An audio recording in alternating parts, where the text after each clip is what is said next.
Bonsoir à tous et bienvenue dans cette nouvelle aventure d'histoire présentée par Monsieur Stario Lando. Merci beaucoup pour la confiance faite à ma personne. Merci beaucoup pour vos suggestions, vos remarques ainsi que vos interventions sur Facebook, sur WhatsApp ainsi que sur YouTube. Merci pour vos commentaires sur YouTube. Des big salutations à Monsieur Romain Dumbi depuis Mongafula, à Madame Rachel Katundu depuis Mongafula et à Madame Gracieuse Mirobolante depuis Mongafula aussi, ainsi que à Dorlette Bamenga depuis Ngaliema. Merci pour vos interventions sur YouTube.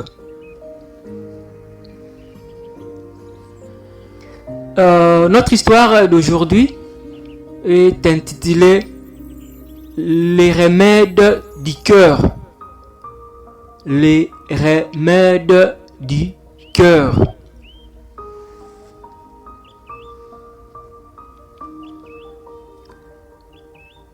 Dans une petite ville de la RDC, il y avait une pharmacie familiale tenue par Monsieur Kikumba, un pharmacien respecté et aimé de tous. La pharmacie n'est pas seulement un lieu où l'on vend le médicament, mais aussi un refuge pour les habitants, un endroit où ils peuvent trouver écoute et réconfort.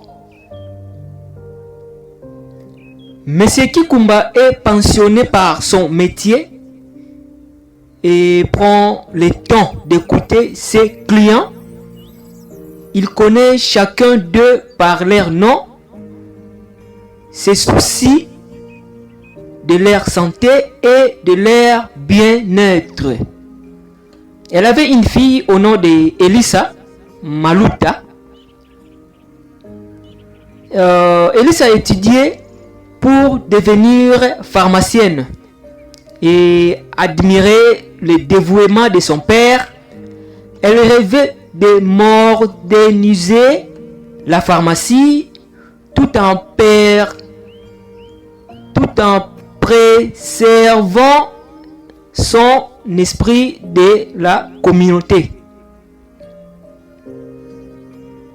Un jour, une nouvelle chaîne de pharmacie décida d'ouvrir juste en face, à gauche et à droite de la pharmacie Kikumba. Les habitants sont tiraillés entre les nouveautés et leur loyauté envers la pharmacie loyale. Monsieur Kikumba, bien inquiet, continue à offrir des services personnalisés et des conseils aviseux. Malheureusement, les affaires commençant à décliner, Elisa, la fille de Monsieur Kikumba, observant la détresse de son père, proposait d'organiser un événement communautaire. Il décida de créer une journée de santé avec des ateliers sur la nutrition, la gestion du stress et des consultations gratuites pour attirer encore la clientèle.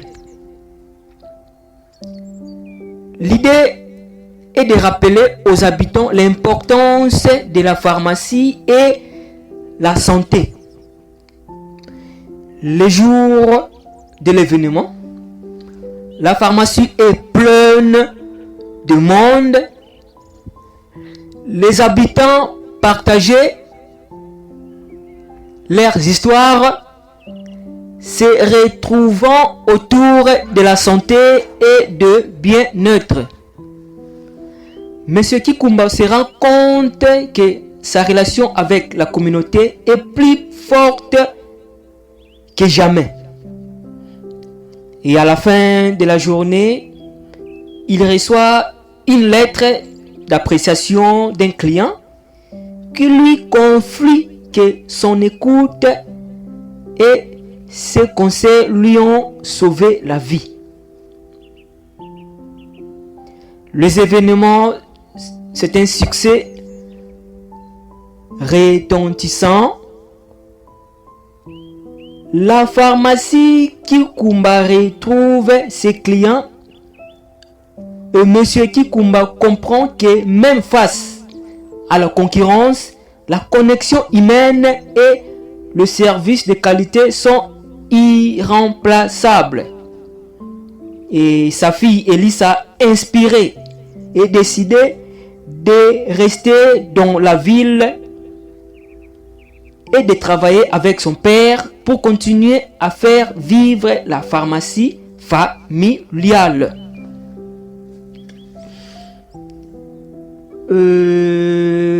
Pour aujourd'hui, notre histoire vient d'être à terme. Donc notre histoire, comme on dit, c'est à l'issue de notre histoire. Cette histoire illustre l'importance des relations humaines dans le domaine de la santé. Elle montre que même dans un monde en constante évolution, l'écoute, la compassion et le dévouement peuvent faire la différence. La pharmacie devient ainsi un symbole de solidarité et d'amour dans la communauté. Et nous jetons des fleurs pour tous les pharmaciens ainsi que tous les pharmaciennes de la RDC et continuez avec votre boulot. Nous sommes vraiment de cœur avec vous et nous sommes ensemble avec vous. Et la pharmacie, c'est la science des remèdes et des médicaments, art de préparer et de contrôler. Et ce qu'on dit allopathie et homéopathie. La pharmacie, c'est le seul lieu où vous pouvez procurer des médicaments, que cela soit avec la pharmacie, c'est la seule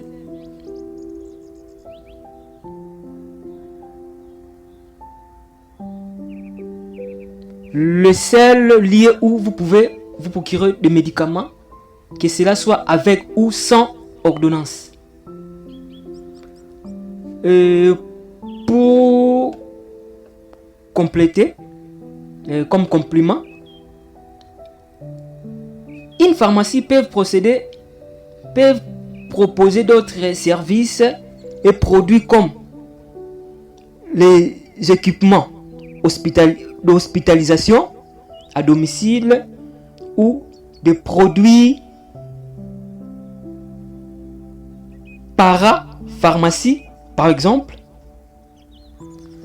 Et pour terminer, un pharmacien, c'est une personne qui a l'écoute de ses patients, qui peut aussi faire l'effort d'éviter d'autres négligences au lieu du travail. Par exemple, vous devez conserver et consulter systématiquement les notices de vos médicaments. Ne pas associer deux médicaments sans demander l'avis de votre patient. Vous devez positionner les médicaments hors de la portée des enfants.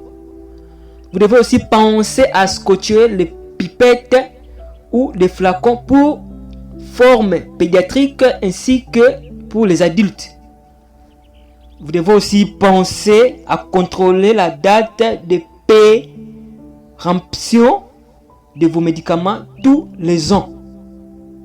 Et si vous avez de moindres doutes, demandez conseil à d'autres pharmaciens ou à d'autres personnes qui étaient déjà venus avant vous, ou il y a des personnes qui ont mieux étudié la pharmacologie, qui peut vous aider. Et par exemple, une personne se présente dans une pharmacie ou dans une pharmacie, vous devrez aussi avoir la facilité d'aider dans des premiers soins, par exemple des petites plaies, des brûlures spécificielles, des piqûres de tiques, des conjonctivites, des maux de tête, maux de ventre, maux d'estomac, maux de gorge, maux de tête. Il y a d'autres choses qu'on dit comme de premiers soins. Par exemple, comme une personne se présente, je suis venu acheter métronidazole. Ne donnez pas toujours seulement métronidazole en comprimé ou en sirop. Il y a aussi le métronidazole en infusion.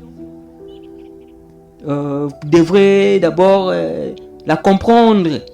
C'est qu'est métronidazole en sirop, capsule ou infusion? Oh non, infusion, parce que c'est avec siphon. Ok. Il y a aussi des choses, des petites choses qu'on ne peut pas négliger. Même dans des 200, 300, 400 qui restent. Mais ce n'est pas dit seulement que vous pouvez dire que non. Vous devez totaliser l'argent. Non. Il y a des choses qu'on peut banaliser. Des 100 francs, des 200 francs. Pour que ça puisse attirer encore d'autres personnes. Et vous devez aussi faire en sorte que de toujours souhaiter de bonnes guérisons à vos patients. Excellente lecture à vous.